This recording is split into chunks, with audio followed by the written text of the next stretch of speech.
Every generation faces a storm. But some leaders, they don't run from it. They walk straight into it. They had no armies, no weapons, no riches. Yet, they moved nations. 3 men, 3 different worlds. Each faced chaos so big it could have crushed them. Yet they stood taller. Winston Churchill, Alexander the Great, Abraham Lincoln. They didn't just survive history, they rewrote it. But what made them different?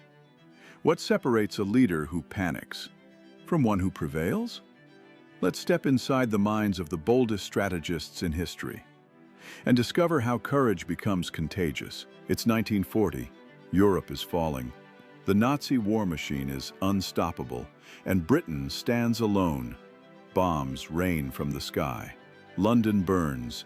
People hide underground, praying the next explosion isn't theirs. But then, a voice echoes across the airwaves, steady, unshaken.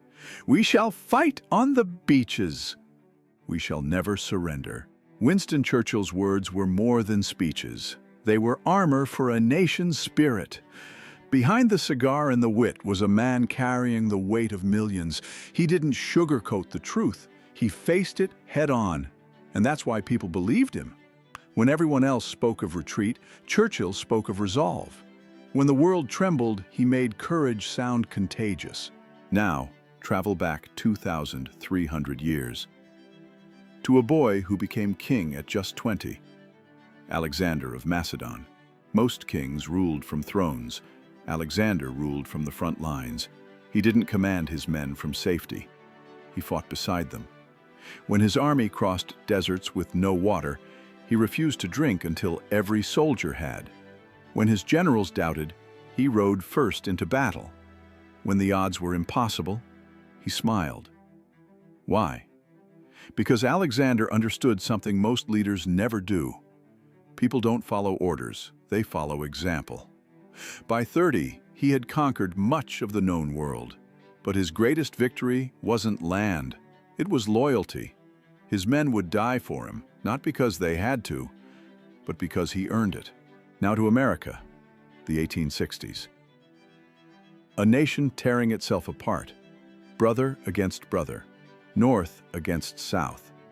And in the middle, one man, quiet and thoughtful, holding the Union together with words, not weapons.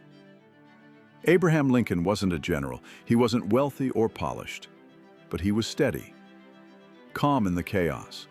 He carried heartbreak privately, the loss of his son, relentless criticism, the burden of war. Yet through it all, he led with empathy. He listened, he reflected, and when he spoke, the world stopped to hear him. His vision wasn't victory at any cost. It was unity with dignity. When the war ended and everyone demanded vengeance, Lincoln chose reconciliation. He said, "With malice toward none, with charity for all." That line didn't just heal wounds, it reshaped a nation. 3 leaders, 3 worlds. One truth, they faced fear and ran toward it. They made decisions when no one else dared to. And they led not just with power, but with purpose under pressure. Their strength didn't come from being fearless. It came from leading despite fear. Because courage isn't the absence of doubt, it's the mastery of it. You may never lead an army or face a nation at war, but you will face moments when courage feels impossible. And in those moments, remember Churchill's fire, Alexander's example, Lincoln's empathy. Be bold enough to speak when others go silent, strong enough to stand when others fall, and wise enough to unite when others divide. Because the world doesn't follow titles. It follows those who refuse to back down.